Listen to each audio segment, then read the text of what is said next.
ਸਤਿ ਸ਼੍ਰੀ ਅਕਾਲ। ਤੁਸੀਂ ਜੁੜੇ ਹੋਏ ਹੋ ਪੰਜਾਬੀ ਰੇਡੀਓ USA ਦੇ ਨਾਲ ਤੇ ਮੈਂ ਹਾਂ ਪ੍ਰਵੀਨ ਸ਼ਰਮਾ ਲੈ ਕੇ ਹਾਜ਼ਰ ਹਾਂ ਪ੍ਰੋਗਰਾਮ ਖਬਰ ਤੇ ਨਜ਼ਰ।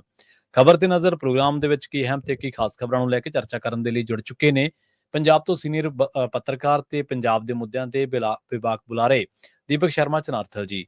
ਸ਼ਰਮਾ ਸਤਿ ਸ਼੍ਰੀ ਅਕਾਲ, ਸਵਾਗਤ ਹੈ ਜੀ ਪੰਜਾਬੀ ਰੇਡੀਓ USA ਤੇ। ਸਤਿ ਸ਼੍ਰੀ ਅਕਾਲ ਪ੍ਰਵੀਨ ਜੀ, ਸਾਰੇ ਦਰਸ਼ਕਾਂ ਨੂੰ ਮੇਰੀ ਪਿਆਰ ਭਰੀ ਸਤਿ ਸ਼੍ਰੀ ਅਕਾਲ। ਸਤਿ ਸ਼੍ਰੀ ਅਕਾਲ ਜੀ। ਪ੍ਰੋਗਰਾਮ ਦੇ ਵਿੱਚ ਅੱਗੇ ਵਧਣ ਤੋਂ ਪਹਿਲਾਂ ਧੰਨਵਾਦ ਕਰਦੇ ਚਲੇ ਸਪਾਂਸਰਸ ਦਾ ਜਿਹੜੇ ਜ਼ਰੀਆ ਬਣਦੇ ਨੇ ਇਹਨਾਂ ਪ੍ਰੋਗਰਾਮਾਂ ਨੂੰ ਤੁਹਾਡੇ ਤੱਕ ਪਹੁੰਚਾਉਣ ਦੇ ਲਈ। ਖਾਲਸਾ ਇੰਸ਼ੋਰੈਂਸ ਏਜੰਸੀ ਵਾਲੇ, ਜਿਨ੍ਹਾਂ ਤੋਂ ਤੁਸੀਂ ਹਰ ਤਰੀਕੇ ਦੀ ਇੰਸ਼ੋਰੈਂਸ ਲੈ ਸਕਦੇ ਹੋ। ਇੰਸ਼ੋਰੈਂਸ ਬਾਰੇ ਪਤਾ ਕਰਨ ਦੇ ਲਈ ਇਹਨਾਂ ਦਾ ਨੰਬਰ ਹੈ 408-272-2500। ਟਰਕੀਅਨ ਇਮੀਗ੍ਰੇਸ਼ਨ ਲਾ ਫਰਮ ਵਾਲੇ ਜੇ ਟਰਕੀਆਣਾ ਟੌਰੀ ਟਰਕੀਆਣਾ ਦੇ ਨਾਲ ਤੁਸੀਂ ਵੈਸੀ ਇਮੀਗ੍ਰੇਸ਼ਨ ਬਾਬਤ ਕੋਈ ਵੀ ਸਲਾਹ ਕਰਨੀ ਹੈ, ਕੋਈ ਵੀ ਸਵਾਲ ਪੁੱਛਣਾ ਤੇ ਇਹਨਾਂ ਦਾ ਨੰਬਰ ਹੈ 415-909-0503। ਗੁਰਦੀਪ ਸਿੰਘ ਵਿਰਦੀ ਕਲੋਵਿਸ, ਮਨਦੀਪ ਸਿੰਘ, ਸੰਦੀਪ ਕੌਰ ਸੈਨ ਹੋਜ਼ੇ, ਅਮਰੀਕ ਸਿੰਘ ਅਟਵਾਲ, ਜਰਨੈਲ ਸਿੰਘ ਯੂਬਾ ਸਿਟੀ, ਗੁਰਨਾਮ ਸਿੰਘ ਐਂਟੀਲੋਪ ਤੇ ਜਰਨੈਲ ਸਿੰਘ ਸਿਆਟਲ ਤੋਂ। ਇਹਨਾਂ ਸਾਰੇ ਹੀ ਸਪਾਂਸਰਸ ਦਾ ਬਹੁਤ-ਬਹੁਤ ਧੰਨਵਾਦ। ਤੇ ਜੇਕਰ ਤੁਸੀਂ ਵੀ ਪੰਜਾਬੀ ਰੇਡੀਓ USA ਦੇ ਇਹਨਾਂ ਪ੍ਰੋਗਰਾਮਾਂ ਨੂੰ ਸਪਾਂਸਰ ਕਰਨਾ ਚਾਹੁੰਦੇ ਹੋ ਤਾਂ ਸਟੂਡੀਓ ਦੇ ਨੰਬਰ ਹੈ 408-272-5200। ਅੱਜ ਦਾ ਇਹ ਖਬਰ ਤੇ ਨਜ਼ਰ ਪ੍ਰੋਗਰਾਮ ਸਾਲ 2025 ਦੀ 6 ਅਕਤੂਬਰ ਦਾ ਪ੍ਰੋਗਰਾਮ ਹੈ ਤੇ ਦਿਨ ਅੱਜ ਸੋਮਵਾਰ ਹੈ। ਖਬਰਾਂ ਦੀ ਸ਼ੁਰੂਆਤ ਕਰੀਏ ਤਰਨਤਾਰਨ ਦੀ ਜ਼ਿਮਨੀ ਚੋਣ ਤੋਂ। ਸਿਆਸੀ ਵਿਸ਼ਲੇਸ਼ਕ ਜਦੋਂ ਇਹਨਾਂ ਚੀਜ਼ਾਂ ਦਾ ਵਿਸ਼ਲੇਸ਼ਣ ਕਰਦੇ ਨੇ ਤਾਂ ਦੱਸਦੇ ਨੇ ਕਿ ਕਿਹੜੀ ਪਾਰਟੀ ਦਾ ਪੱਲਾ ਕਿਵੇਂ ਭਾਰੀ ਹੈ ਤੇ ਕਿਹੜੀ ਪਾਰਟੀ ਦੇ ਵੋਟ ਬੈਂਕ ਨੂੰ ਪ੍ਰਭਾਵਿਤ ਕਰ ਸਕਦੀ ਹੈ। ਜ਼ਿਮਨੀ ਚੋਣ ਦਾ ਰੌਲਾ ਪੈ ਗਿਆ, ਕਹਿੰਦੇ ਉਮੀਦਵਾਰ ਵੀ ਮੈਦਾਨ 'ਚ ਆ ਗਏ ਪਰ ਪੰਜਾਬ ਦੇ ਮੁੱਦੇ ਗਾਇਬ ਨੇ ਜੀ। ਪ੍ਰਵੀਨ ਜੀ, ਪੰਜਾਬ ਦੇ ਮੁੱਦਿਆਂ ਤੇ ਕਦੋਂ ਚੋਣਾਂ ਲੜੀਆਂ ਕਿਸੇ ਨੇ? ਸਹੀ ਹੈ, ਬਿਲਕੁਲ ਜੀ। ਤੇ ਕਦੋਂ ਉਹਨਾਂ ਮੁੱਦਿਆਂ ਦੀ ਪੈਰਵੀ ਕੀਤੀ ਸਰਕਾਰਾਂ ਬਣਨ ਤੋਂ ਬਾਅਦ ਵੀ। ਜਦੋਂ ਮੁੱਖ ਚੋਣ ਹੁੰਦੀ ਹੈ ਸਾਡੀ ਸਾਰੇ ਸੂਬੇ 'ਚ, ਉਸ ਸਮੇਂ ਅਸੀਂ ਮੁੱਦਿਆਂ ਤੋਂ ਭੱਜਦੇ ਹਾਂ ਤਾਂ ਫਿਰ ਜ਼ਿਮਨੀ ਚੋਣ ਹੈ। ਹਾਂ, ਤਰਨਤਾਰਨ ਦੀ ਜ਼ਿਮਨੀ ਚੋਣ ਦੇ ਲਈ ਜੇਕਰ ਸਭ ਤੋਂ ਪਹਿਲਾਂ ਕੋਈ ਧਿਰ ਸਰਗਰਮ ਹੋਈ ਸੀ ਤਾਂ ਉਹ ਪੰਥਕ ਧਿਰ ਸੀ, ਅੰਮ੍ਰਿਤਪਾਲ ਹੋਰਾਂ ਦੀ ਧਿਰ ਜੀ। ਤੇ ਉਸਨੇ ਸ਼ੁਰੂ 'ਚ ਬੀਬੀ ਖਾਲੜਾ ਦੇ ਨਾਮ ਦੀ ਚਰਚਾ ਤੋਰੀ, ਫਿਰ ਕੁਝ ਹੋਰ ਨਾਮ ਚੱਲੇ, ਪਰ ਉਹ ਅਜਿਹੀ ਤਾਣੀ ਉਲਝੀ ਕਿ ਬਾਕੀ ਪਾਰਟੀਆਂ ਉਮੀਦਵਾਰ ਐਲਾਨ ਵੀ ਗਈਆਂ, ਚੋਣਾਂ ਦੀ ਤਰੀਕ ਵੀ ਐਲਾਨ ਦਿੱਤੀ ਗਈ, ਪਰ ਉਹਨਾਂ ਦਾ ਉਮੀਦਵਾਰ ਅਜੇ ਤੱਕ ਮੈਦਾਨ 'ਚ ਨਹੀਂ ਆਇਆ। ਬੇਸ਼ੱਕ ਉਹ ਇੱਕ ਵਾਰ ਫਿਰ ਬੀਬੀ ਖਾਲੜਾ ਦੇ ਵੱਲੀ ਮਤਲਬ ਕੋਸ਼ਿਸ਼ ਕਰ ਰਹੇ ਨੇ ਮਨਾਉਣ ਦੀ। ਕਦੇ ਸੰਦੀਪ ਸਿੰਘ ਸੰਨੀ ਦਾ ਨਾਮ ਐਲਾਨ ਦਿੰਦੇ ਨੇ ਕਿ ਹਾਂ ਸਾਡੇ ਵੱਲੋਂ ਉਮੀਦਵਾਰ ਹੋਊਗਾ, ਪਰ ਪਰਿਵਾਰ ਸਾਹਮਣੇ ਆ ਕੇ ਕਹਿੰਦਾ ਕਿ ਨਹੀਂ ਜੀ ਅਜੇ ਅਸੀਂ ਸਹਿਮਤ ਨਹੀਂ ਗਏ, ਅਸੀਂ ਦੇਖਦੇ ਹਾਂ ਆਜ਼ਾਦ ਖੜਾ ਕਰਨਾ, ਸਾਂਝਾ ਖੜਾ ਕਰਨਾ, ਕਿਵੇਂ ਕਰਨਾ। ਕੁਝ ਤਰ੍ਹਾਂ ਕਹਿੰਦੇ ਕਿ ਦਬਾਅ ਹੈ ਜੀ, ਹੈ ਨਾ, ਕਈ ਦਲਾਂ ਦਾ। ਕੋਈ ਕਹਿੰਦਾ ਬਾਦਲ ਦਲ ਦਾ ਦਬਾਅ ਹੈ, ਕੋਈ ਕਹਿੰਦਾ ਸੱਤਾਧਾਰੀ ਧਿਰ ਦਾ ਦਬਾਅ ਹੈ ਪਰਿਵਾਰ ਤੇ, ਹੈ ਕਿ ਕਿਉਂਕਿ ਵੋਟ ਕੱਟੀ ਜਾਂਦੀ ਹੈ ਫਿਰ ਉਹਨਾਂ ਨਾਲ ਭਾਵਨਾਤਮਕ ਤੌਰ ਤੇ ਜੇ ਗੱਲ ਜਾਂਦੀ ਹੈ। ਸੋ ਇਸ ਜੇ ਉਹ ਪੰਥਕ ਧਿਰ ਮੈਦਾਨ 'ਚ ਉਵੇਂ ਨਹੀਂ ਨਿੱਤਰ ਸਕੀ ਜਿਵੇਂ ਸਭ ਤੋਂ ਪਹਿਲਾਂ ਤੁਰੀ ਸੀ। ਹਾਂ, ਬਾਦਲ ਦਲ ਇੱਕ ਆਜ਼ਾਦ ਗਰੁੱਪ ਜੋ ਬੀਬੀ ਨੂੰ ਲਿਆ ਕੇ ਸਭ ਤੋਂ ਪਹਿਲਾਂ ਉਮੀਦਵਾਰ ਐਲਾਨ ਦਿੰਦਾ ਹੈ। ਸੱਤਾਧਾਰੀ ਧਿਰ ਬੇਸ਼ੱਕ ਉਮੀਦਵਾਰ ਹੁਣ ਐਲਾਨ ਦਾ, ਪਰ ਜਿੱਦਣ ਸ਼ਾਮਲ ਕੀਤਾ ਸੀਗਾ ਸੰਧੂ ਹੋਰਾਂ ਨੂੰ ਉਧਰੋਂ ਲਿਆ ਕੇ ਅਕਾਲੀ ਦਲ 'ਚ, ਉਸੇ ਦਿਨ ਸਪਸ਼ਟ ਹੋ ਗਿਆ ਸੀਗਾ ਕਿ ਵੀ ਹਾਂ ਉਮੀਦਵਾਰ ਇਹ ਹੈ। ਚਲੋ ਕਾਂਗਰਸ ਵੀ ਲੰਘੇ ਦਿਨੀ ਐਲਾਨ ਗਈ, ਬੀਜੇਪੀ ਪਹਿਲਾਂ ਐਲਾਨ ਚੁੱਕੀ ਹੈ। ਹੁਣ ਇਹ ਨਰੋਲ ਪੇਂਡੂ ਸੀਟ ਹੈ ਤਰਨਤਾਰਨ ਜੀ, ਸਰਹੱਦੀ ਖੇਤਰ ਵਾਲੀ ਸੀਟ ਹੈ। ਉਹਦੇ ਨਾਲ ਹੁਣ ਇਹਦੀ ਰੋਹ ਪੰਥਕ ਖੇਤਰ ਮੰਨਿਆ ਜਾਂਦਾ। ਮਾਝਾ ਉਹਦੇ ਵਿੱਚੋਂ ਇਹ ਵੀ ਪੰਥਕ ਖੇਤਰ ਦੀ ਸੀਟ ਮੰਨੀ ਜਾਂਦੀ ਹੈ। ਖਾਸ ਕਰਕੇ ਅੰਮ੍ਰਿਤਪਾਲ ਵਾਲੀ ਧਿਰ ਜਿੱਤਣ ਤੋਂ ਬਾਅਦ ਇਹ ਮੰਨਿਆ ਜਾਂਦਾ ਕਿ ਇੱਥੇ ਜੋ ਮਾਹੌਲ ਹੈਗਾ ਜੀ, ਹੈ ਨਾ, ਇਸ ਲਈ ਜਦੋਂ ਕਿ ਇੱਥੇ ਕਾਂਗਰਸ ਵੀ ਜਿੱਤਦੀ ਰਹੀ ਹੈ, ਬਾਦਲ ਦਲ ਦਾ ਜਿੱਥੇ ਕਾਂਗਰਸ ਵੀ। ਇਸ ਲਈ ਇਹ ਦੇਖਣ ਵਾਲੀ ਪਹਿਲੂ ਹੈ ਕਿ ਇਹਦੀ ਸਥਿਤੀ ਕੀ ਬਣਨੀ ਹੈ ਜੀ। ਹੁਣ ਜਿਹੜਾ ਇਹ ਮਸਲਾ ਹੈ ਇਹ ਗੰਭੀਰ ਇਸ ਲਈ ਹੈ ਕਿ ਇੱਕ ਤਾਂ ਹਾਲ ਹੀ 'ਚ ਉੱਥੇ ਹੜ੍ਹਾਂ ਦੀ ਸਥਿਤੀ 'ਚੋਂ ਲੰਘ ਕੇ ਹਟਿਆ ਇਹ ਖੇਤਰ, ਤੇ ਅਜੇ ਪੂਰੀ ਤਰ੍ਹਾਂ ਉੱਭਰਿਆ ਨਹੀਂ ਹੈ। ਉਹਦੇ ਬਾਵਜੂਦ ਜੇ ਸਥਿਤੀ ਬਣਦੀ ਹੈ ਤਾਂ ਫਿਰ ਫਿਕਰਮੰਦੀ ਵਾਲੀ ਸਥਿਤੀ ਹੈ ਕਿ ਤੁਸੀਂ ਹੜ੍ਹ ਦੀ ਗੱਲ ਵੀ ਨਾ ਕਰੋ, ਬਾਤ ਵੀ ਨਾ ਪਾਓ। ਠੀਕ ਹੈ, ਤੁਸੀਂ ਆ ਕੇ ਕਾਹੇ ਬਗਾਏ ਕਹਿ ਦੋਗੇ ਜੀ ਸਰਕਾਰ ਦੀ ਯੋਜਨਾ। ਹੋ ਸਕਦਾ ਹੁਣ ਹਫ਼ਤਾ ਰਹਿੰਦਾ, ਕਿਉਂਕਿ ਜਦੋਂ ਤਰੀਕ ਨਹੀਂ ਤਾਂ ਉਹਦੇ ਵਿੱਚ ਸਪਸ਼ਟ ਹੈ ਕਿ 11 ਨਵੰਬਰ ਨੂੰ ਵੋਟਾਂ ਪੈਣੀਆਂ, ਤੇ ਜਿਹੜੀ ਨਾਮਜ਼ਦਗੀ ਦੀ ਪ੍ਰਕਿਰਿਆ ਉਹ 13 ਅਕਤੂਬਰ ਤੋਂ ਆ ਜੀ। 13 ਅਕਤੂਬਰ ਨੂੰ ਨੋਟੀਫਿਕੇਸ਼ਨ ਹੋ ਜਾਣਾ ਮਤਲਬ। ਤੇ ਜੇ 13 ਅਕਤੂਬਰ ਨੋਟੀਫਿਕੇਸ਼ਨ ਹੈ ਦਾ ਮਤਲਬ ਅੱਜ ਤੋਂ 13 ਤਰੀਕ ਦੇ ਵਿਚਾਲੇ ਇੱਕ ਹਫ਼ਤਾ ਹੋ ਸਕਦਾ। ਇਹਦੇ ਦਰਮਿਆਨ ਮੁੱਖ ਮੰਤਰੀ ਸਾਹਿਬ ਤੇਲ ਵੰਡਦੇ ਨਜ਼ਰ ਆਉਣ, ਦੀਵਿਆਂ 'ਚ ਬਾਲਣ ਲਈ, ਹੋ ਸਕਦਾ ਚੈੱਕ ਵੰਡਦੇ ਨਜ਼ਰ ਆਉਣ, ਮਤਲਬ ਹੈ ਨਾ, ਸਹੀ ਉਹ ਸਰਕਾਰੀ ਤੰਤਰ ਜੰਤਰ ਨਜ਼ਰ ਆਵੇ ਕੁਛ ਕਰਦਾ। ਹੋ ਸਕਦਾ ਤਰਨਤਾਰਨ ਕੁਝ ਖਬਰਸਾਰ ਲੈ ਲਈ ਜਾਵੇ ਇਸ ਬਹਾਨੇ ਨਾਲ ਕਿ ਚਲੋ ਚੋਣਾਂ ਨੇ। ਦੂਜੀਆਂ ਪਾਰਟੀਆਂ ਵੀ ਹੋ ਸਕਦਾ ਕਿ ਇਸ ਗੱਲ ਦੇ ਵੱਲ ਕਿਤੇ ਨਜ਼ਰਸਾਨੀ ਕਰਨ, ਪਰ ਮੁੱਖ ਤੌਰ ਤੇ ਉੱਤੇ ਤਰਨਤਾਰਨ ਜੇ ਪੇਂਡੂ ਖੇਤਰ ਹੈ, ਜੇ ਹੜ੍ਹ ਮਾਰਾ ਖੇਤਰ ਹੈ ਤਾਂ ਉਹ ਸਰਹੱਦੀ ਸੂਬਾ ਵੀ, ਸਰਹੱਦੀ ਖੇਤਰ ਵੀ ਹੈ, ਤੇ ਸਰਹੱਦੀ ਖੇਤਰ ਦੇ ਨਾਲ ਉੱਥੇ ਨਸ਼ਿਆਂ ਦੀ ਮਾਰ ਵੀ ਹੈ। ਬਿਲਕੁਲ ਬਹੁਤ ਮੁੱਦੇ ਨੇ, ਉਹਨਾਂ ਮੁੱਦਿਆਂ ਦੀ ਕੋਈ ਚਾਰਜੋਈ ਅਜੇ ਤੱਕ ਕਿਸੇ ਉਮੀਦਵਾਰ ਦੇ ਮੂੰਹ ਤੋਂ ਜਾਂ ਕਿਸੇ ਪਾਰਟੀ ਦੇ ਢੰਗ ਤਰੀਕੇ ਤੋਂ ਕਦੇ ਮਹਿਸੂਸ ਨਹੀਂ ਹੋਈ। ਠੀਕ ਹੈ, ਕਿਉਂਕਿ ਚੋਣ ਪਿੜ ਚ ਤਾਂ ਹੜ੍ਹਾਂ ਦੇ ਦਰਮਿਆਨ ਹੀ ਉਤਰ ਗਏ ਸੀ। ਸੁਖਬੀਰ ਬਾਦਲ ਵੀ ਜਾਇਆ ਹੀ ਸੀ, ਮਤਲਬ ਸੱਤਾਧਾਰੀ ਧਿਰ ਵੀ, ਮੁੱਖ ਮੰਤਰੀ ਵੀ ਗੇੜੇ ਮਾਰਿਆ ਹੀ ਸੀ, ਸਾਰਾ ਕੁਝ ਸਰਕਾਰੀ ਰੈਲੀ ਚ ਉਮੀਦਵਾਰ ਵੀ ਲਾਣੇ, ਪਰ ਤਾਂ ਵੀ ਉਸ ਹਲਕੇ ਦੇ ਲੋਕਾਂ ਦੀ ਬਾਤ ਪਾਉਂਦਾ ਮੈਨੂੰ ਅਜੇ ਕੋਈ ਨਜ਼ਰ ਨਹੀਂ ਆਇਆ। ਜੀ ਜੀ, ਇਹ ਉਮੀਦ ਵੀ ਨਹੀਂ ਹੈ ਕਿ ਹਾਂ ਤੁਸੀਂ ਇਹਨਾਂ ਚੋਣਾਂ ਚ ਉਹਨਾਂ ਦੀ ਗੱਲ ਕਰੋਗੇ। ਸੋ ਕੁੱਲ ਮਿਲਾ ਕੇ ਸਿਰਫ ਇਸ ਤਰੀਕੇ ਨਾਲ ਕਿ ਜਿਮਨੀ ਚੋਣਾਂ ਤੇ ਆਪਾਂ ਲੜਨੀ ਹੈ ਨਾ, ਬਾਦਲ ਧਿਰ ਨੂੰ ਲੱਗਦਾ ਕਿ ਸ਼ਾਇਦ ਆਪਣਾ ਪੈਰ ਧਰਾ ਹੋ ਜਾਵੇ, ਮੁੜ ਕੇ ਜੇ ਗੱਲ ਬਣ ਜਾਵੇ। ਕਾਂਗਰਸ ਸੋਚੀ ਚਲ ਕੋਈ ਨਾ, ਦੂਜੇ ਨੰਬਰ ਤੇ ਵੀ ਆ ਗਏ ਤਾਂ ਵੀ ਗੱਲ ਚੱਲ ਜੂ, ਲੜਕੇ ਦਾ ਦੇਖ ਚੰਗੀ ਤਰ੍ਹਾਂ। ਸੱਤਾਧਾਰੀ ਨੂੰ ਲੱਗਦਾ ਕਿ ਚੱਲ ਆਪਾਂ ਡੰਡੇ ਦੇ ਜ਼ੋਰ ਤੇ ਲੈ ਜਾਾਂਗੇ, ਨਹੀਂ ਹੋਊਗਾ ਤਾਂ ਆਪਾਂ ਕੁਝ ਹੋਰ ਕਹਿ ਲਾਂਗੇ ਕਿ ਹੜ੍ਹ ਦਾ ਨੁਕਸਾਨ ਹੈ ਜੀ ਆ ਹੈ। ਸੋ ਅਜੇ ਕਿਸੇ ਨੂੰ ਵੀ ਸਪਸ਼ਟ ਨਹੀਂ ਗੱਲ ਕਿੱਧਰ ਨੂੰ ਜਾਣੀ, ਪਰ ਉਹਦੇ ਬਾਵਜੂਦ ਵੀ ਬੀਜੇਪੀ ਮੈਦਾਨ ਚ ਹੈ ਇਸ ਵਾਰ। ਸਹੀ ਹੈ, ਜਦੋਂ ਕਿ ਇਸ ਹਲਕੇ ਚੋਂ ਉਹਨੂੰ ਲੱਗਦਾ ਨਹੀਂਗਾ ਕਿ ਕੁਝ ਬਟਣਾ ਉਹਨੇ, ਪਰ ਤਾਂ ਵੀ ਉਹਦਾ ਪੂਰੇ ਦਮਖਮ ਨਾਲ ਮੈਦਾਨ ਚ ਆਉਣਾ ਤੇ ਇਸ ਦੌੜ ਚ ਰਹਿਣਾ ਕਿ ਆਪਾਂ ਜੋ ਵੀ ਲੈ ਕੇ ਜਾਵਾਂਗੇ ਉਸ ਨੂੰ 27 ਦੇ ਵਿੱਚ ਦਿਖਾਵਾਂਗੇ। ਸੋ ਇਹਦਾ ਮਤਲਬ ਉਹ ਵੀ ਉਸ ਨੂੰ ਤੁਸੀਂ ਅਣਦੇਖੀ ਕਰਕੇ ਨਹੀਂ ਚੱਲ ਸਕਦੇ। ਸੋ ਅੰਮ੍ਰਿਤਪਾਲ ਵਾਲੀ ਧਿਰ ਤੇ ਬੀਜੇਪੀ ਵਾਲੀ ਧਿਰ, ਇਹ ਜਿੱਥੇ ਵੱਖੋ ਵੱਖ ਕੋਣ ਤੋਂ ਖੜ ਕੇ ਆਪਣਾ ਰੋਲ ਨਿਭਾਉਣਗੇ, ਉੱਥੇ ਬਾਦਲ ਧਿਰ, ਕਾਂਗਰਸ ਤੇ ਇਹਨਾਂ ਦੀਆਂ ਵੋਟਾਂ ਵੀ ਤੈਅ ਕਰਨਗੀਆਂ ਕਿ ਕਿੱਧਰ ਨੂੰ ਜਾਂਦੀ ਹੈ ਕਹਾਣੀ ਜੀ। ਸੋ ਕੁੱਲ ਮਿਲਾ ਕੇ ਜਿਮਨੀ ਚੋਣ ਤਾਂ ਹੋ ਜਾਣੀ ਹੈ 11 ਨਵੰਬਰ ਨੂੰ। ਬਿਹਾਰ ਦੇ ਦੂਜੇ ਗੇੜ ਦੇ ਨਾਲ ਵੋਟਾਂ ਪੈਣੀਆਂ, ਕਿਉਂਕਿ ਕੱਲ ਮੁੱਖ ਚੋਣ ਕਮਿਸ਼ਨ ਨੇ ਜਦੋਂ ਤਰੀਕਾਂ ਐਲਾਨੀਆਂ ਤਾਂ ਬਿਹਾਰ ਵੀ ਨਾਲ ਸੀ। ਸੋ ਇਸ ਲਈ 11 ਨੂੰ ਵੋਟਾਂ ਪੈਣਗੀਆਂ ਜੀ, 11 ਨਵੰਬਰ ਨੂੰ, 14 ਨਵੰਬਰ ਨੂੰ ਨਤੀਜੇ ਆਉਣਗੇ। ਪਰ ਇਹ ਦੇਖਣ ਵਾਲੀ ਗੱਲ ਹੈ ਕਿ ਹੁਣ ਵੀ ਇੱਥੇ ਮੰਤਰੀ ਵਾਲਾ ਵਾਅਦਾ ਦੇਣਾ ਕਿ ਨਹੀਂ ਦੇਣਾ, ਇਹ ਪਹਿਲੂ ਹੋਊਗਾ ਜ਼ਰੂਰ। ਹਜੇ ਤੱਕ ਤਾਂ ਦਿੱਤਾ ਨਹੀਂਗਾ। ਵੈਸੇ ਵੀ ਸੱਤਾਧਾਰੀਆਂ ਦੇ ਉੱਤੇ ਦੋਸ਼ ਲੱਗਦਾ ਕਿ ਜ਼ਿਮਨੀ ਚੋਣਾਂ ਉਹ ਲੜਦਾ ਨਹੀਂਗਾ, ਜ਼ਿਮਨੀ ਚੋਣ ਨੂੰ ਲੁੱਟਦਾ, ਉਹ ਜ਼ਿਮਨੀ ਚੋਣ ਤੇ ਕਬਜ਼ਾ ਕਰਦਾ। ਸਾਰੀ ਅਫਸਰਸ਼ਾਹੀ, ਜਿਵੇਂ ਆਪਾਂ ਦੱਸਿਆ ਸੀਗਾ ਪਹਿਲਾਂ ਵੀ, ਤੁਸੀਂ ਇੱਕ ਦਿਨ ਜ਼ਿਕਰ ਕੀਤਾ ਸੀ ਨਾ ਵੀ ਪਹਿਲਾਂ ਚੋਣਾਂ ਸੀਗੀਆਂ ਉਦੋਂ ਜਲੰਧਰ ਜਾ ਕੇ ਬਹਿ ਗਏ, ਫਿਰ ਚੋਣਾਂ ਹੋਈਆਂ ਉਦੋਂ ਬਾਅਦ ਲੁਧਿਆਣੇ ਆ ਕੇ ਬਹਿ ਗਏ, ਇਹਦੇ ਦਰਮਿਆਨ ਗਿੱਦੜਬਾਹੇ ਬਰਨਾਲੇ ਵੀ ਬਹਿ ਗਏ, ਸਾਰੇ ਕਿਤੇ ਜਾ ਕੇ ਬਹਿ ਗਏ। ਸੋ ਫਿਰ ਤਾਂ ਚੋਣ ਲੁੱਟਣ ਵਾਲੀ ਗੱਲ ਹੋਈ। ਦੂਜੀ ਜਿਹੜੀ ਤੁਸੀਂ ਭਾਜਪਾ ਦੀ ਗੱਲ ਕੀਤੀ ਹੈ, ਭਾਜਪਾ ਦੀ ਪੋਲਿਟਿਕਸ ਦੇ ਨਾਲ ਨਾ ਤਾਂ ਆਪਾਂ ਕੱਲ ਸਹਿਮਤ ਸੀ, ਨਾ ਅੱਜ ਤੇ ਨਾ ਸ਼ਾਇਦ ਹੋਵਾਂਗੇ, ਪਰ ਉਹਨਾਂ ਦਾ ਢੰਗ ਤਰੀਕਾ ਸਿਆਸਤ ਕਰਨ ਦਾ ਇਹ ਆ ਵੀ ਉਹ 2 ਸੀਟਾਂ ਤੋਂ ਚੱਲੇ ਤੇ ਅਖੀਰ ਤੀਜੀ ਵਾਰੀ ਭਾਰਤ ਦੀ ਸੱਤਾ ਤੇ ਕਾਬਜ਼ ਹੋ ਗਏ ਆ। ਇਹ ਉਹਨਾਂ ਦੀ ਹਿੰਡ ਤੇ ਜ਼ਿੱਦ ਕਿ ਉਹਨਾਂ ਨੇ ਪੋਲੀਟੀਕਲ ਚੋਣ ਮਾਹੌਲ ਦੇ ਵਿੱਚ ਰਹਿਣਾ ਹੀ ਰਹਿਣਾ। ਵੋਟਾਂ ਪੈਣ ਨਾ ਪੈਣ ਉਹਨਾਂ ਨੂੰ ਉਹ ਕੋਈ ਮਾਇਨੇ ਨਹੀਂ ਰੱਖਦਾ ਉਹਨਾਂ ਨੂੰ। ਹੁਣ ਵੀ ਉਹਨਾਂ ਨੂੰ ਪਤਾ ਵੀ ਨਿਰੋਲ ਪੇਂਡੂ ਇਲਾਕਾ, ਸਾਡੇ ਆ 12,000 ਕਰੋੜ ਤੇ 1600 ਕਰੋੜ ਤੇ ਆਪਾਂ ਕਿੰਨੀ ਚਰਚਾ ਕਰਕੇ ਹਟੇ। ਇਹਦੇ ਕਰਕੇ ਭਾਜਪਾ ਦੇ ਖਿਲਾਫ ਵੈਸੇ ਵੀ ਰੋਸ ਹੈ, ਕਿਸਾਨੀ ਕਰਕੇ ਵੀ ਰੋਸ ਹੈ, ਪਰ ਬਾਵਜੂਦ ਇਸ ਦੇ ਉਹ ਚੋਣ ਦੇ ਵਿੱਚ, ਮੈਦਾਨ ਦੇ ਵਿੱਚ ਉਮੀਦਵਾਰ ਵੀ ਉਤਾਰਨਗੇ ਤੇ ਲੜਨਗੇ ਵੀ ਚੋਣ, ਵੋਟਾਂ ਜਿੰਨੀਆਂ ਮਰਜ਼ੀ ਪੈ ਜਾਣ ਉਹਨਾਂ ਨੂੰ। ਗੱਲ ਉਮੀਦਵਾਰ ਵੀ ਉਹ ਸਾਡੇ ਚੋਂ ਲੱਭ ਕੇ ਲਿਆਉਂਦੇ ਨੇ। ਹਾਂਜੀ ਹਾਂਜੀ, ਬਿਲਕੁਲ ਬਿਲਕੁਲ, ਇਹ ਵੀ ਪਹਿਲੂ ਹੈ। ਇਹ ਕੰਮ ਕਰਨਾ ਸ਼ੁਰੂ ਕਰਤਾ ਉਹਨਾਂ ਨੇ। ਸਹੀ ਹੈ, ਬਿਲਕੁਲ। ਅਗਲੀ ਗੱਲ ਕਰੀਏ ਰਾਜ ਸਭਾ ਦੀ। ਲੋਕ ਜਦੋਂ ਰਾਜ ਸਭਾ ਦੀ ਚੋਣ ਬਾਰੇ ਚਰਚਾ ਚੱਲੀ ਸੀ, ਲੋਕਾਂ ਨੂੰ ਇਹ ਸੀ ਵੀ ਚੱਕੀ ਵਾਲਿਆਂ ਦਾ ਜੀਤ, ਫਲਾਣੇ ਕਾ ਕੋਈ ਹੋਰ ਅਮਰਜੀਤ ਜਾਂ ਕੋਈ ਹੋਰ ਨਾਂ ਦਾ ਬੰਦਾ, ਕੋਈ ਆਮ ਘਰ ਦਾ ਬੰਦਾ ਜਿਹੜਾ ਉਹ ਰਾਜ ਸਭਾ ਦੇ ਵਿੱਚ ਜਾਊਗਾ। ਪਰ ਇੱਕ ਵਾਰੀ ਫੇਰ ਇੱਕ ਅਰਬਪਤੀ ਕਰੋੜਪਤੀ ਬੰਦਾ ਰਾਜ ਸਭਾ ਦੇ ਵਿੱਚ ਭੇਜ ਦਿੱਤਾ। ਉਹ ਬੰਦਾ ਭੇਜਿਆ ਜਿਹਦਾ 18 ਸਾਲਾਂ ਤੋਂ ਰਾਜ ਸੀ ਤੇ ਰਾਜ ਸਭਾ ਦੇ ਵਿੱਚ ਕਹਿੰਦੇ ਉਮੀਦਵਾਰ ਵੀ ਉਹੀ ਹੈ। ਪ੍ਰਵੀਨ ਜੀ, ਸੰਜੀਵ ਅਰੋੜਾ ਤੇ MLA ਬਣਨ ਤੋਂ ਬਾਅਦ, ਲੁਧਿਆਣਾ ਜਿਮਨੀ ਚੋਣ ਤੋਂ ਬਾਅਦ, ਮੰਤਰੀ ਪਦ ਤੇ ਜਾਣ ਤੋਂ ਬਾਅਦ ਰਾਜ ਸਭਾ ਦੀ ਸੀਟ ਖਾਲੀ ਜੀ, ਤੇ ਉਹਦੇ ਲਈ ਕੇਜਰੀਵਾਲ ਦਾ ਨਾਮ ਵੀ ਚੱਲਿਆ, ਅਮਰੀਸ਼ ਸਿਸੋਦੀਆ ਦਾ ਨਾਮ ਵੀ ਚੱਲਿਆ, ਕੁਝ ਹੋਰ ਤਰ੍ਹਾਂ ਵੀ ਕਤਾਰ ਸੀ। ਪਰ ਜਿਸ ਤਰ੍ਹਾਂ ਪੰਜਾਬ ਚ ਰੋਸ ਪਨਪ ਰਿਹਾ ਸੀ, ਉਹ ਚੋਂ ਦਿੱਲੀ ਵਾਲਿਆਂ ਨੂੰ ਸਮਝ ਤਾਂ ਆਈ ਤੇ ਉਹ ਆਪ ਤਾਂ ਸਿੱਧੇ ਰੂਪ ਚ ਪਿੱਛੇ ਹਟੇ।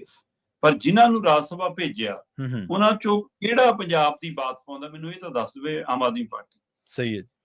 ਪਹਿਲੀ ਗੱਲ ਤਾਂ ਇਹ ਹੈ ਕਿ ਤੁਸੀਂ ਦੁਰਸਤ ਫਰਮਾਇਆ ਕਿ ਹੁਣ ਇਹਨਾਂ ਨੂੰ ਕੋਈ ਵਰਕਰ ਨਹੀਂ ਹੋ ਸਕਦਾ। ਇਹਨਾਂ ਦੇ ਵਰਕਰ ਹੁਣ ਸਾਨੂੰ ਨਾ ਪਤਾ ਹੋਵੇ ਭਾਈ, ਆਪਾਂ ਵਰਕਰ ਉਹਨਾਂ ਨੂੰ ਸਮਝਦੇ ਹਾਂ ਕਿ ਸ਼ਾਇਦ ਜਿਹੜੇ ਪਿੰਡ ਚ ਇਹਨਾਂ ਲਈ ਝੰਡੀ ਚੱਕ ਕੇ ਤੁਰਦਾ, ਜਿਹੜਾ ਇਹਨਾਂ ਲਈ ਦਰੀਆਂ ਵਿਛਾਉਂਦਾ, ਜਿਹੜਾ ਇਹਨਾਂ ਲਈ ਨਾਅਰੇ ਮਾਰਦਾ, ਇਹ ਸ਼ਾਇਦ ਥੈਲੀਆ ਸਮਝਦੇ ਹੋ। ਇਹ ਤੁਸੀਂ ਝਾਤ ਮਾਰੋ, ਪੰਜਾਬ ਤੋਂ 7 ਰਾਜ ਸਭਾ ਸੀਟਾਂ ਨੇ ਜੀ। 7 ਰਾਜ ਸਭਾ ਦੇ ਵਿੱਚੋਂ 2 ਇਹਨਾਂ ਨੇ ਸਿੱਧੇ ਆਪਣੇ ਮਤਲਬ ਨੱਕ ਦੇ ਵਾਲ ਭੇਜੇ, ਹੈ ਨਾ, ਸੰਦੀਪ ਪਾਠਕ ਤੇ ਰਾਘਵ ਚੱਡਾ। ਸਹੀ ਗੱਲ। ਤੇ ਉਸ ਤੋਂ ਬਾਅਦ ਜਿਹੜੀਆਂ 5 ਬੱਚੀਆਂ, ਉਹਨਾਂ ਦੇ ਵਿੱਚੋਂ ਇੱਕ ਭਗਵੰਤ ਮਾਨ ਦੇ ਹਿੱਸੇ ਆਈ, ਕਹਿ ਸੁਣ ਕੇ ਸੰਤ ਬਲਬੀਰ ਸਿੰਘ ਸਿੰਚਲ ਵਾਲੀ, ਠੀਕ ਹੈ। ਬਾਕੀ 4 ਦੇ ਵਿੱਚੋਂ ਮੈਨੂੰ ਦੱਸ ਦਿਓ ਜੇ ਕੋਈ ਲੱਭਦਾ ਹੋਵੇ ਕਿ ਪੰਜਾਬ ਦੀ ਤਸਵੀਰ ਵਰਕ ਹੈਗਾ ਕੋਈ। ਮਿੱਤਲ, ਸਾਨੀ, ਅਰੋੜਾ ਤੇ ਫਿਰ ਭੱਜੀ, ਇਹ 4 ਬੰਦੇ ਇਹਨਾਂ ਨੇ ਜਦੋਂ ਭੇਜੇ ਤੇ ਇਹਦੇ ਵਿੱਚੋਂ ਦੱਸੋ ਨਾ ਕਿ ਕਿਹੜਾ ਇਹਨਾਂ ਦਾ ਵਰਕਰ ਹੈ, ਕਿਹੜਾ ਇਹਨਾਂ ਦਾ ਪਾਰਟੀ ਦਾ ਉਹ ਹੈ। ਤੇ ਸਿਰਫ ਸਿੱਕਿਆਂ ਦੀ ਖਣਕ, ਥੈਲੀ ਭਾਰੀ, ਉਹਦਾ ਨਤੀਜਾ ਸੀ ਨਾ ਕਿ ਇਹ ਲੋਕ ਗਏ। ਜੀ। ਹੁਣ ਲੋਕ ਸਭਾ ਤੇ ਰਾਜ ਸਭਾ 'ਚ ਫਰਕ ਹੈ। ਹੇਠਲੇ ਸਦਨ 'ਚ ਬੰਦਾ ਆਪਣੇ ਹਲਕੇ ਤੋਂ ਚੁਣ ਕੇ ਜਾਂਦਾ ਹੈ। ਕੁਝ 9 ਵਿਧਾਨ ਸਭਾ ਹਲਕੇ ਨੇ, ਉਹਨਾਂ ਨੂੰ ਮਿਲਾ ਕੇ ਇੱਕ ਲੋਕ ਸਭਾ ਹਲਕਾ ਬਣਦਾ, ਉਹਨਾਂ ਦੀ ਉਹ ਨੁਮਾਇੰਦਗੀ ਕਰਦਾ ਤੇ ਉਹਦੇ ਨਾਤੇ ਉਹਨੂੰ ਜੋ ਗ੍ਰਾਂਟ ਦੇਣ ਦਾ ਅਧਿਕਾਰ ਹੈ, ਜੋ ਕੰਮ ਕਰਨ ਦਾ ਅਧਿਕਾਰ ਹੈ, ਉਹਦਾ ਦਾਇਰਾ ਉਹੀ ਹੈ ਜੀ। ਪਰ ਰਾਜ ਸਭਾ ਪੂਰੇ ਸੂਬੇ ਦੀ ਨੁਮਾਇੰਦਗੀ ਕਰਦਾ, ਰਾਜ ਦੀ ਨੁਮਾਇੰਦਗੀ ਕਰਦਾ।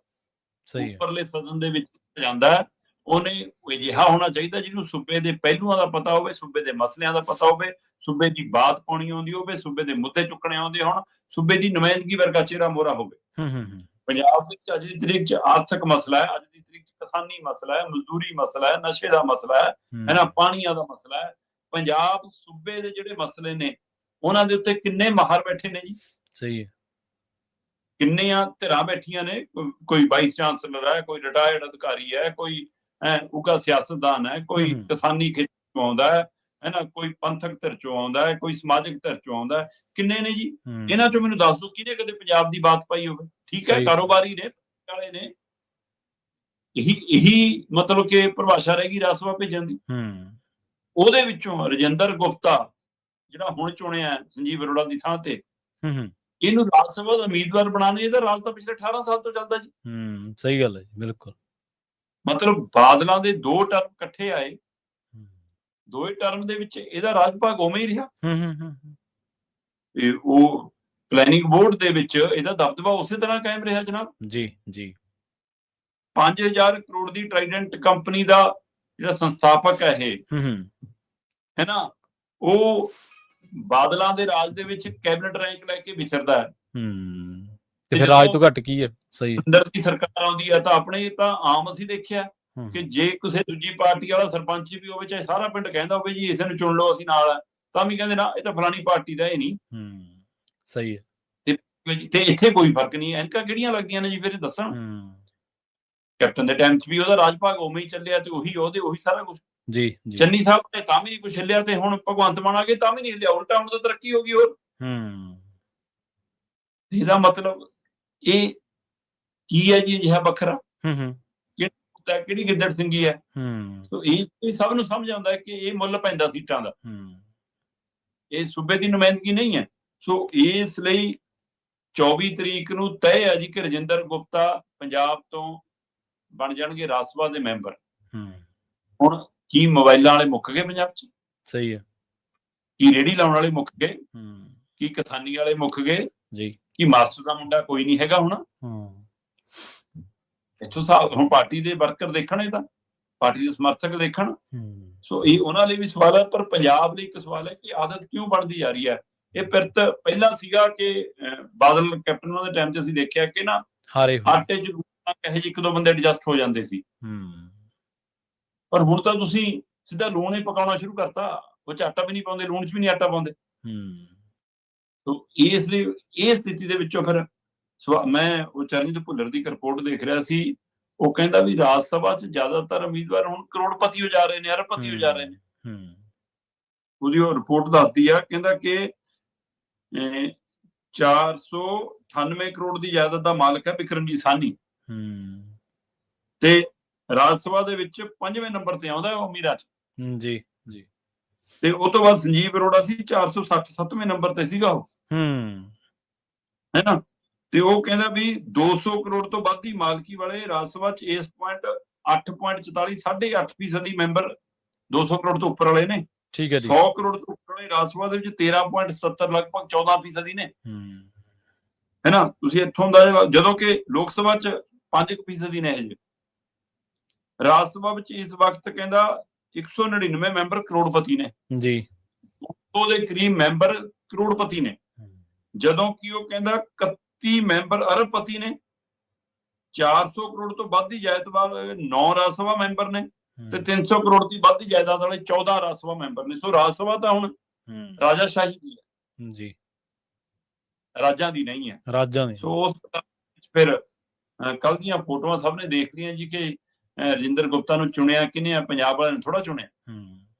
ਪਸੰਦ ਕਿਹਨਾਂ ਦੀ, ਜਿਵੇਂ ਭੱਜ ਕੇ ਜਾ ਕੇ ਮਨੀਸ਼ ਸਿਸੋਦੀਆ ਨੂੰ ਜੱਫੀ ਪਾ, ਗਲ ਲਾ, ਤਸਵੀਰ ਲਾ, ਇਹੀ ਜੱਫੀਆਂ ਬਾਦਲਾਂ ਨੂੰ ਪੈਂਦੀਆਂ ਸੀ, ਇਹੀ ਜੱਫੀਆਂ ਸਹੀ। ਕੈਪਟਨ ਨੂੰ ਪੈਂਦੀਆਂ ਸੀ, ਇਹੀ ਜੱਫੀਆਂ ਹੁਣ ਦਿੱਲੀ ਵਾਲਿਆਂ ਨੂੰ ਪੈ ਰਹੀਆਂ। ਕੌਣ ਤੈਅ ਕਰ ਰਿਹਾ ਪੰਜਾਬ ਦਾ ਭਵਿੱਖ? ਸਹੀ। ਇਹ ਅਜੇ ਵੀ ਸਪਸ਼ਟ ਹੈ, ਅਜੇ ਵੀ ਸਪਸ਼ਟ ਹੈ। ਬਿਲਕੁਲ ਜੀ, ਬਿਲਕੁਲ।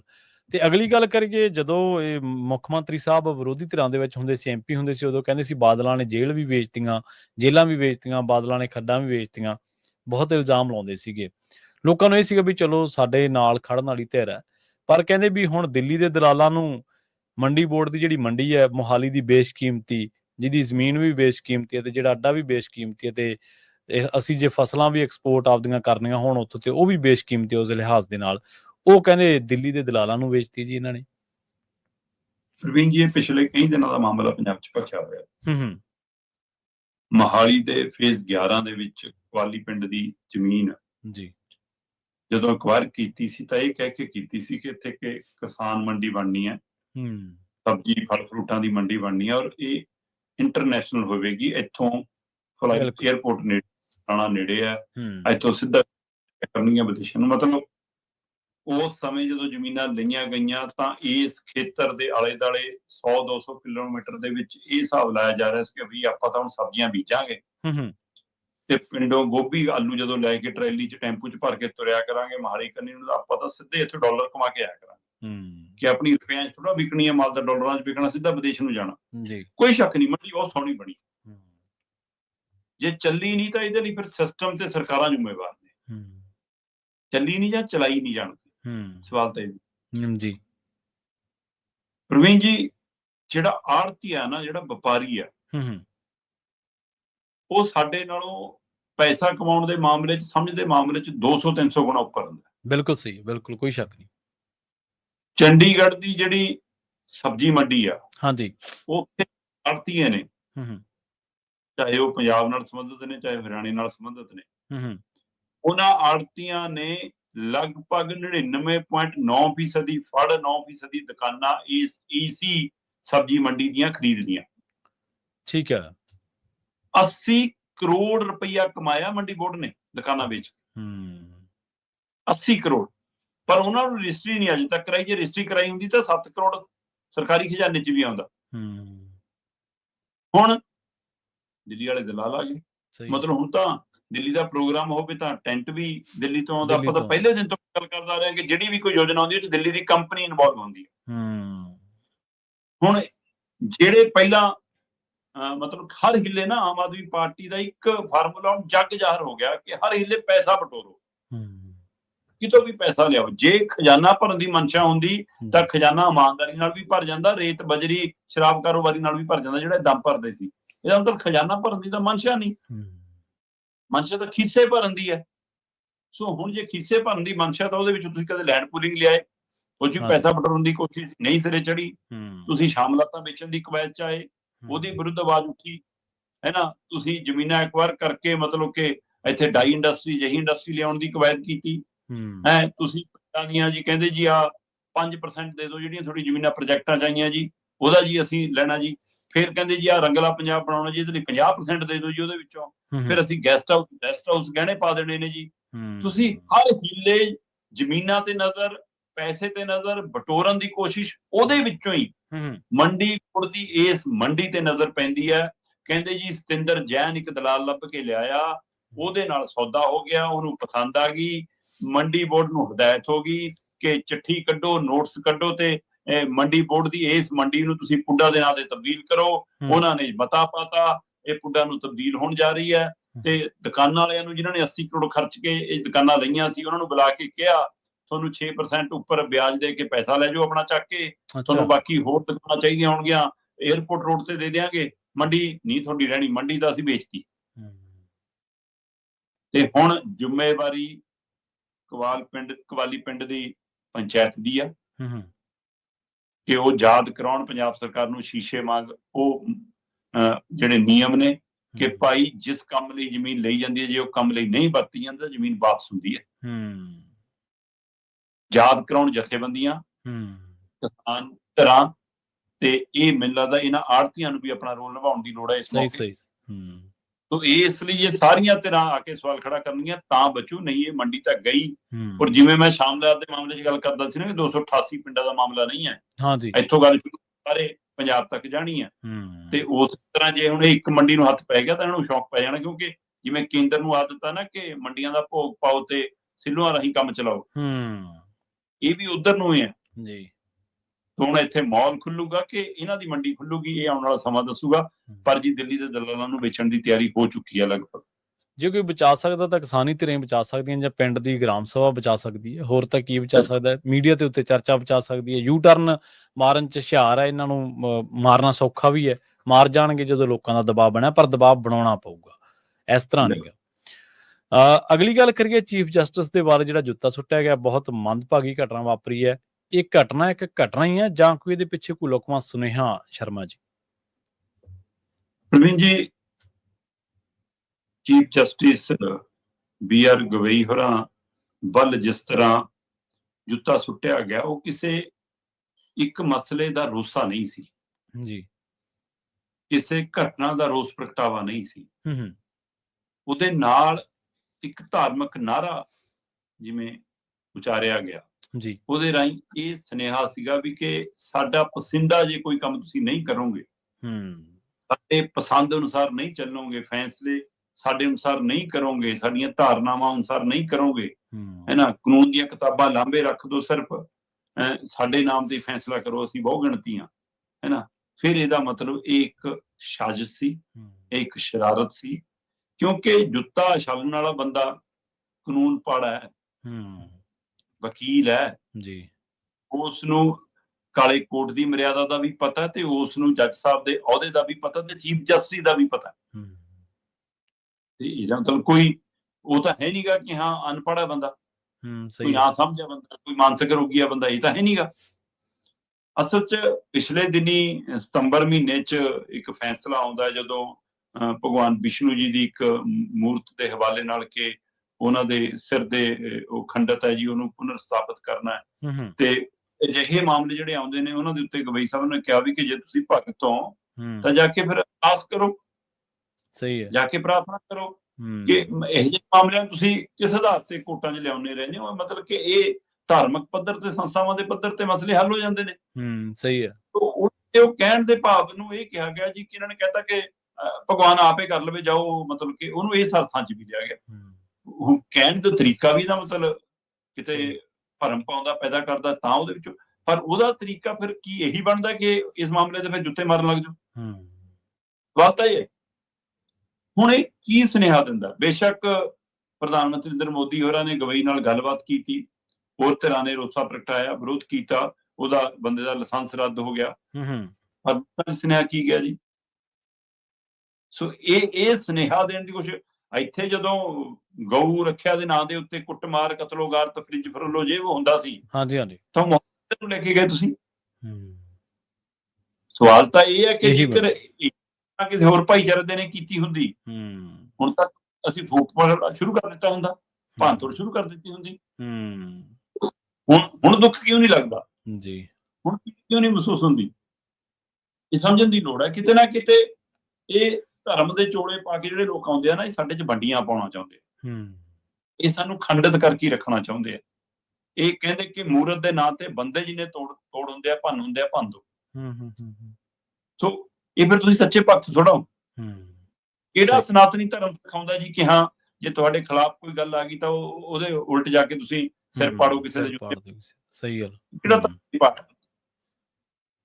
ਸੋ ਇਸ ਲਈ ਇਸ ਮੌਕੇ ਕੇਂਦਰ ਸਰਕਾਰ ਨੂੰ ਜਿਹੜਾ ਬਣਦਾ ਰੋਲ ਆ ਉਹ ਨਿਭਾਉਣਾ ਪਏਗਾ, ਨਹੀਂ ਤਾਂ ਇਹ ਖੁੱਲ੍ਹਾ ਹੱਥ ਛੱਡ ਰਹੇ ਹੋ ਕਿ ਜਿਹੜਾ ਵੀ ਫੈਸਲਾ ਤੁਹਾਡੇ ਵਿਰੁੱਧ ਆਵੇ ਉੱਥੇ ਜੋ ਮਰਜ਼ੀ ਕਰੋ। ਇਹ ਵਿਉ ਗੁਣਤੀ ਨੂੰ ਅਧਿਕਾਰ ਦੇ ਕੇ, ਖੁੱਲ੍ਹੇ ਹੱਥ ਅਧਿਕਾਰ ਦੇ ਕੇ, ਇੱਕ ਤਰ੍ਹਾਂ ਨਾਲ ਦੇਸ਼ ਦੇ ਵਿੱਚ ਇੱਕ ਫਸਾਦ ਪੈਦਾ ਕਰਨ ਦੀ ਕਵਾਇਦ ਹੈ, ਜਿਸ ਤੋਂ ਬਚਣ ਦੀ ਲੋੜ ਜੀ। ਬਿਲਕੁਲ। ਤੇ ਜਾਂਦੇ ਗੱਲ ਕਰੀਏ ਪੰਜਾਬ ਦੇ ਵਿੱਚ ਹੜ੍ਹਾਂ ਦੀ, ਕਹਿੰਦੇ ਮੀਂਹ ਤਾਂ ਪਿਆ ਨਹੀਂ ਪੰਜਾਬ ਦੇ ਵਿੱਚ, ਤੇ ਬਿਨਾਂ ਮੀਂਹ ਤੋਂ ਵੀ ਹੜ੍ਹ ਵਰਗੀ ਸਥਿਤੀ ਬਣੀ ਹੋਈ ਹੈ ਜੀ। ਹਾਂ ਪ੍ਰਵੀਨ ਜੀ, ਅਸਲ ਦੇ ਵਿੱਚ ਕੀ ਹੈ ਕਿ ਕੱਲ, ਅੱਜ ਔਰ ਆਉਂਦੇ ਅਗਲੇ 2 ਦਿਨ ਮੌਸਮ ਵਿਭਾਗ ਅਨੁਸਾਰ ਬਹੁਤ ਭਾਰੀ ਮੀਂਹ ਦੀ ਸੰਭਾਵਨਾ ਸੀ। ਬੇਸ਼ੱਕ ਉੱਪਰ ਬਰਫ਼ਬਾਰੀ ਹੋਈ ਹੈ, ਮੀਂਹ ਪਿਆ, ਪੰਜਾਬ 'ਚ ਵੀ ਮੀਂਹ ਪੈ ਰਿਹਾ ਕਈ ਜ਼ਿਲ੍ਹਿਆਂ ਦੇ ਵਿੱਚ, ਪਰ ਉਹੀ ਜਿਹਾ ਮੀਂਹ ਨਹੀਂ ਹੈਗਾ ਜਿਹਦੇ ਨਾਲ ਹੜ੍ਹ ਆ ਜਾਵੇ, ਮਤਲਬ ਜੀ। ਪਰ ਐਸੀ ਡੈਮ ਪਹਿਲਾਂ ਖਾਲੀ ਕਰ ਲਏ, ਤੇ ਇਹਦਾ ਮਤਲਬ ਮੌਸਮ ਵਿਭਾਗ ਦਾ ਜਾਣਕਾਰੀ ਇਸ ਟੈਕਨੋਲੋਜੀ ਦੇ ਵਿੱਚ ਸਹੀ ਨਹੀਂ ਹੈ, ਜਾਂ ਦੁੱਧ ਦਾ ਫੁੱਕਿਆ ਹੁਣ ਲੱਸੀ ਨੂੰ ਫੁੱਕਾ ਮਾਰਦਾ ਰਿਹਾ ਤੇ ਉਹ ਡੈਮਾਂ ਚੋਂ 40-40 ਹਜ਼ਾਰ 45-45 ਹਜ਼ਾਰ 37-37 ਹਜ਼ਾਰ ਕਿਊਸੈਕ ਪਾਣੀ ਛੱਡਤਾ ਰਣਜੀਤ ਸਾਗਰ ਡੈਮ ਤੋਂ ਵੀ, ਪੌਂਗ ਡੈਮ ਤੋਂ ਵੀ, ਭਾਖੜਾ ਡੈਮ ਤੋਂ ਵੀ। ਸਹੀ। ਤੇ ਉਹ ਮੁੜ ਕੇ ਕਈ ਥਾਵਾਂ ਤੇ ਥੈਲੇ ਨਿਕਲ ਗਿਆ, ਉਹ ਜਿਹੜੇ ਬੰਨਾਂ ਨੂੰ ਮਜ਼ਬੂਤ ਕਰਨ ਲਈ ਲਾਏ ਸੀ। ਕਈ ਪਿੰਡਾਂ 'ਚ ਫਿਰ ਪਾਣੀ ਵੜ ਗਿਆ, ਖੇਤਾਂ 'ਚ ਪਾਣੀ ਵੜ ਗਿਆ, ਮੁੜ ਕੇ ਉਹ ਸਥਿਤੀ ਹੈ। ਸੋ ਇਸ ਲਈ ਇੱਕ ਵਾਰ ਹੜ੍ਹ ਵਰਗੀ ਸਥਿਤੀ ਬਣ ਗਈ ਕਿ ਜੀ ਦਰਿਆ ਤਾਂ ਬਿਨਾਂ ਮੀਂਹ ਤੂਫਾਨ ਤੇ ਆ ਗਏ ਸਾਡੇ, ਤੇ ਹੁਣ ਜੇ ਉੱਪਰ ਮੀਂਹ ਘੱਟ ਪੈ ਰਿਹਾ ਤਾਂ ਚਲੋ ਅਗਲੇ ਦਿਨ ਸੁਖਾਵੇਂ ਲੱਗਣ ਦੀ ਆਸ ਹੈ। ਤੇ ਪਰ ਫਿਰ ਵੀ ਮੌਸਮ 2 ਦਿਨ ਦੱਸਿਆ ਜਾ ਰਿਹਾ ਕਿ ਰੈੱਡ ਅਲਰਟ ਹੈ। ਤੇ ਇੱਧਰ ਝੋਨਾ ਭਿੱਜ ਰਿਹਾ ਤੇ ਉਹਦੀ ਖਰੀਦ ਪਹਿਲਾਂ ਹੀ, ਬਾਸਮਤੀ ਪਹਿਲਾਂ ਹੀ ਘੱਟ ਤੇ ਚੱਕੀ ਜਾ ਰਹੀ ਸੀ। ਅਜੇ ਕੇਂਦਰੀ ਏਜੰਸੀਆਂ ਮੰਡੀਆਂ 'ਚ ਆਈਆਂ ਨਹੀਂ ਗੀਆਂ, ਉਹ 15 ਤਰੀਕ ਤੋਂ ਬਾਅਦ ਆਉਣਗੀਆਂ। ਇਸ ਲਈ 500 ਰੁਪਏ ਕੁਇੰਟਲ ਤੱਕ MSP ਤੋਂ ਥੱਲੇ ਚੱਲ ਰਿਹਾ ਝੋਨੇ ਦੀ ਖਰੀਦ ਵੀ, ਪ੍ਰਾਈਵੇਟ ਪਲੇਅਰ ਜਿਹੜਾ ਖਰੀਦ ਰਿਹਾ ਹੈ। ਖਿਮਣ ਕਾਣੀ ਨੇ ਫਿਰ ਇੱਕ ਵਾਰ ਝੋਨਾ ਗਿੱਲਾ ਕਰਤਾ, ਤੇ ਵਾਢੀ ਤੇ ਵੀ ਅਸਰ ਪੈਣਾ ਜੀ, ਤੇ ਮੰਡੀਆਂ 'ਚ ਖਰੀਦ ਤੇ ਵੀ ਅਸਰ ਪੈਣਾ, ਤੇ ਉਹਦੀ ਆਮਦਨ ਤੇ ਵੀ ਅਸਰ ਪੈਣਾ। ਸੋ ਹਰ ਪਾਸਿਓਂ ਪੰਜਾਬ ਤੱਕ ਘਿਰਿਆ ਜੀ। ਸੋ ਰੱਬ ਆਸਰੇ ਪ੍ਰਮਾਤਮਾ ਕਰੇ ਅਗਲੇ 2 ਦਿਨ ਇੰਨਾ ਮੀਂਹ ਨਾ ਪਵੇ ਹੁਣ ਕਿ ਮਤਲਬ ਦੁਬਾਰਾ ਹੜ੍ਹ ਵਰਗੀ ਸਥਿਤੀ ਬਣੇ। ਪਰ ਉਹ ਤੋਂ ਪਹਿਲਾਂ ਹੀ ਜਿਹੜੇ ਦਰਿਆਵਾਂ ਦੀ ਮਾਰ ਪਈ ਹੈ ਜੀ, ਇੱਕ ਵਾਰ ਫਿਰ ਪੈਂਦੀ ਨਜ਼ਰ ਆਈ ਹੈ, ਤੇ ਇਹਦੇ ਨਾਲ ਮੈਨੂੰ ਲੱਗਦਾ ਠੰਡ ਦੀ ਦਸਤਕ ਵੀ ਸ਼ੁਰੂ ਹੋ ਗਈ। ਜੀ ਬਿਲਕੁਲ। ਸ਼ਰਮਾ ਜੀ, ਇਹਨਾਂ ਖਾਸ ਖਬਰਾਂ ਤੇ ਖਾਸ ਜਾਣਕਾਰੀਆਂ ਦੇ ਲਈ ਤੁਹਾਡਾ ਬਹੁਤ-ਬਹੁਤ ਧੰਨਵਾਦ ਜੀ। ਸਤਿ ਸ਼੍ਰੀ ਅਕਾਲ। ਸਤਿ ਸ਼੍ਰੀ ਅਕਾਲ ਜੀ। ਪ੍ਰੋਗਰਾਮ ਖਬਰ ਤੇ ਨਜ਼ਰ ਨੂੰ ਆਪਾਂ ਇੱਥੇ ਹੀ ਸਮਾਪਤ ਕਰਾਂਗੇ। ਤੁਹਾਡਾ ਸਾਰਿਆਂ ਦਾ ਵੀ ਬਹੁਤ ਧੰਨਵਾਦ। ਸਤਿ ਸ਼੍ਰੀ ਅਕਾਲ। ਜੁੜੇ ਰਹੋ ਪੰਜਾਬੀ ਰੇਡੀਓ US।